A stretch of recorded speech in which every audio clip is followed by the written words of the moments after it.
নমস্কাৰ প্ৰিয় দৰ্শক, স্বাগতম জনাইছোঁ আপোনালোক সকলোকে আমাৰ চেনেলৰ আন এটি ভিডিঅ'লৈ। আজি মই শেৱালি ফুলৰ ৰেচিপি এটা আপোনালোকৰ মাজলৈ লৈ আহিছোঁ।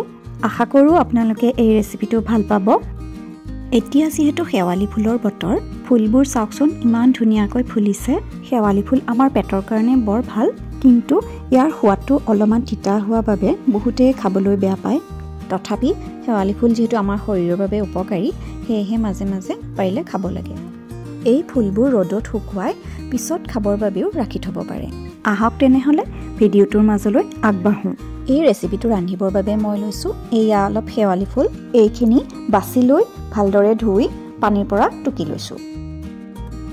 লগতে এটা ডাঙৰ আলু আৰু এটা মিডিয়াম চাইজৰ পিঁয়াজ আৰু দুফুটা নহৰু এইদৰে মিহি মিহিকৈ কাটি লৈছোঁ।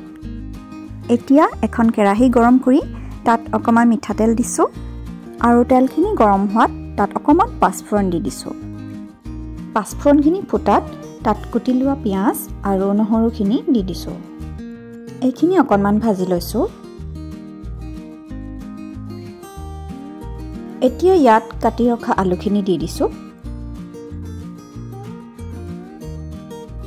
এয়া দিছোঁ আন্দাজমতে হালধি আৰু নিমখ। গোটেইখিনি ভালদৰে মিলাই দি অকণমান ভাজি লৈছোঁ। এতিয়া ঢাকন মাৰি কিছু সময় সিজিবলৈ দিছোঁ। কেইমিনিটমানৰ পাছত ঢাকন আঁতৰাই দি তাত শেৱালি ফুলখিনি দি দিছোঁ। গোটেইখিনি ভালদৰে মিলাই দি আকৌ অকণমান ভাজি লৈছোঁ। পুনৰ ঢাকন মাৰি কিছু সময় সিজিবলৈ দিছোঁ। 5 মিনিটমানৰ পাছত ঢাকনখন আঁতৰাই দিছোঁ।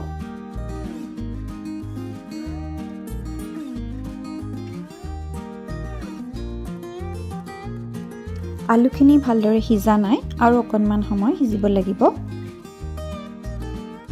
পুনৰ ঢাকন মাৰি কিছু সময় সিজিবলৈ দিছোঁ। 5 মিনিটমানৰ পাছত ঢাকন আঁতৰাই চাইছোঁ। গোটেইখিনি ধুনীয়াকৈ সিজি গৈছে। এতিয়া গেছৰ ফ্লেমটো অফ কৰি দিছোঁ। এয়া আলুৰ সৈতে ৰন্ধা শেৱালি ফুলৰ ভাজিখন খাবৰ বাবে প্ৰস্তুত হৈ গৈছে।